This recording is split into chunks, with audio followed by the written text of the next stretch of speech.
السلام علیکم۔ آج ہم جماعت دوم کے سوال نمبر 2 جو کہ اشعار کی تشریح ہے، اس میں ہے حصہ نظم۔ اسی نے ایک حرف کن سے پیدا کر دیا عالم، کشاکش کی صدائے ہاؤ ہو سے بھر دیا عالم۔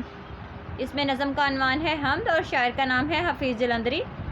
اسی نے یعنی کہ اللہ تعالیٰ نے، حمد ہے چونکہ اللہ تعالیٰ نے ایک لفظ کن فرما کر کائنات کو پیدا کر دیا۔ کشاکش چہل پہل، صدائے، صدا کہتے ہیں آواز کو، ہاؤ ہو شور و غل سے بھر دیا عالم۔ عالم مینس دنیا۔ اللہ تعالیٰ نے اس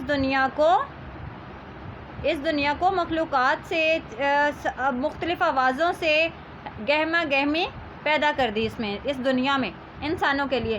اس کا مطلب یہ بھی ہے، یہ بھی کہہ سکتے ہیں کہ اگر آپ دنیا کے کسی بھی کونے میں جائیں تو کسی نہ قسم کی کوئی نہ کوئی آواز آپ کے کانوں میں ضرور آتی ہے، تو یہ اللہ تعالیٰ نے اس کائنات میں پیدا کی ہے اور یہی تمام چیزیں انسانوں کے لیے ہی پیدا کی ہیں۔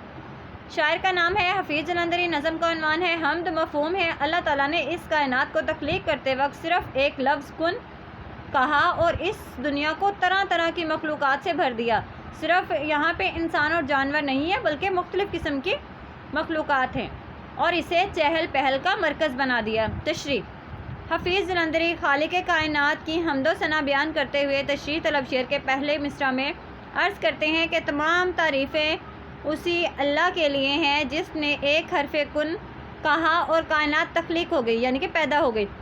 یہ خوبصورت جہان آب و گل ماعرض وجود میں آ گیا، جیسا کہ اللہ تعالیٰ قرآن مجید میں اپنی قدرت تخلیق کو بیان کرتے ہوئے کہتے ہیں کہ جب وہ کسی چیز کو بنانے کا ارادہ کرتا ہے تو اس کے لیے لفظ کن کہتا ہے، پس وہ چیز وجود پا جاتی ہے۔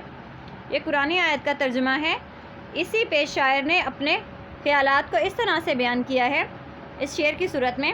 شاعر مزید کہتے ہیں کہ زمین و آسمان کو گہما گہمی کا مرکز بنا دیا، آسمان پر سورج، چاند اور ستاروں کی چہل پہل اور رونق، اور زمین پر انسانوں، حیوانوں، چرندوں اور پرندوں کی صورت میں ہنگامہ آرائی پائی جاتی ہے۔ زمین کو رونق کے بخشی تیرے ہی نور نے مولا، فلک کی گہما گہمی بھی ہے تیرے نور کے دم سے۔ بہت ہی خوبصورت شعر ہے یہ حفیظ جلندری کا اور حمد کا پہلا شعر ہے۔ شکریہ۔